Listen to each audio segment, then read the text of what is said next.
السلام علیکم ورحمۃ اللہ وبرکاتہ و مغفرہ۔ وظائف کی دنیا کے معزز ناظرین و سامعین، امید ہے کہ سب بہن بھائی بخیریت و عافیت ہوں گے۔ میرے معزز بہن بھائیوں، آج میں آپ کے لیے تہجد کے وقت کا بہت ہی پاورفل حاجت کا وظیفہ لے کر حاضر ہوں۔ میرے معزز بہن بھائیوں، تہجد کے وقت کا وظیفہ بہت ہی خاص اور مؤثر ہوتا ہے، کیونکہ تہجد کی نماز میں اللہ عز و جل کی رحمتیں خاص طور پر نازل ہوتی ہیں، اور یہ وقت دعا اور عبادت کے لیے سب سے بہتر ہے۔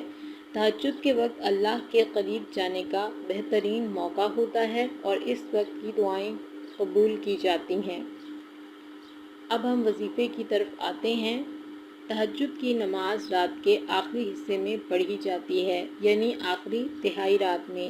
یہ وقت اللہ عز و جل کے قریب جانے کا خاص موقع ہوتا ہے اور اس وقت کی عبادات اور دعائیں بہت قبول کی جاتی ہیں۔ سب سے پہلے آپ وضو کریں تاکہ آپ کا جسم اور دل دونوں پاک ہوں۔ پھر 2 رکعت نفل نماز پڑھیں تاکہ آپ اللہ کے سامنے حاضر ہوں اور اس کے دربار میں اپنی حاجات پیش کریں۔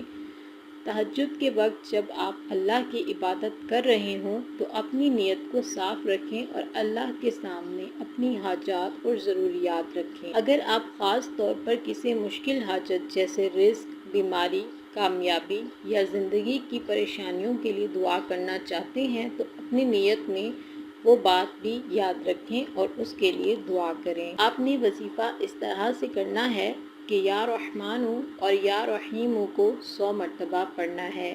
یا رحمانو اور یا رحیمو اول آخر 11 درود پاک پڑھیں گے اور درمیان میں یا رحمانو یا رحیمو پڑھ کر ایک تسبیح کا دانہ کاؤنٹ کریں گے۔ اس طرح آپ نے 100 مرتبہ اللہ عز و جل کے یہ 2 نام پڑھنے ہیں۔ یا رحمان کے معنی ہیں کہ اللہ بے حد مہربان ہے، اور یا رحیم اللہ کی رحمت اور مہربانی کو ظاہر کرتا ہے۔ اس ورد کو پڑھتے وقت اپنی حاجات کو ذہن میں رکھیں اور یقین رکھیں کہ اللہ عز و جل آپ کی دعا سن رہا ہے اور بے شک وہی عطا فرمانے والا ہے۔ درود شریف پڑھنے سے اللہ عز و جل کی بارگاہ میں اپنی عبادت کا قد بڑھاتے ہیں اور اس سے آپ کی دعائیں قبول ہونے کے امکانات زیادہ ہو جاتے ہیں۔ اس کے بعد آپ خود کی حاجت کے مطابق دعا کریں۔ رزق کی برکت کے لیے دعا کریں کہ یا اللہ عز و جل مجھے حلال رزق دے اور میری زندگی میں برکت ڈال دے۔ مشکلات کے حل کے لیے آپ اللہ عز و جل سے دعا کریں کہ یا اللہ عز و جل میری پریشانیوں کو دور کر اور مجھے اپنی مدد سے نواز۔ اپنی صحت کے لیے اللہ عز و جل سے دعا کریں کہ اللہ عز و جل میری صحت کو بہتر کر اور میرے جسم و روح کو تندرست رکھ۔ دعا کرتے وقت آپ کو اللہ پر مکمل ایمان اور یقین رکھنا بہت ضروری ہے۔ آپ یہ سمجھ لیں کہ اللہ کی مشیت کے بغیر کچھ بھی ممکن نہیں ہے۔ اگر اللہ عز و جل چاہے اور آپ مکمل یقین کے ساتھ دعا کریں تو بہت جلد آپ کی دعا قبول ہو جائے گی۔ اگر آپ یہ وظیفہ کریں گے تو آپ نے صدقہ لازمی دینا ہے۔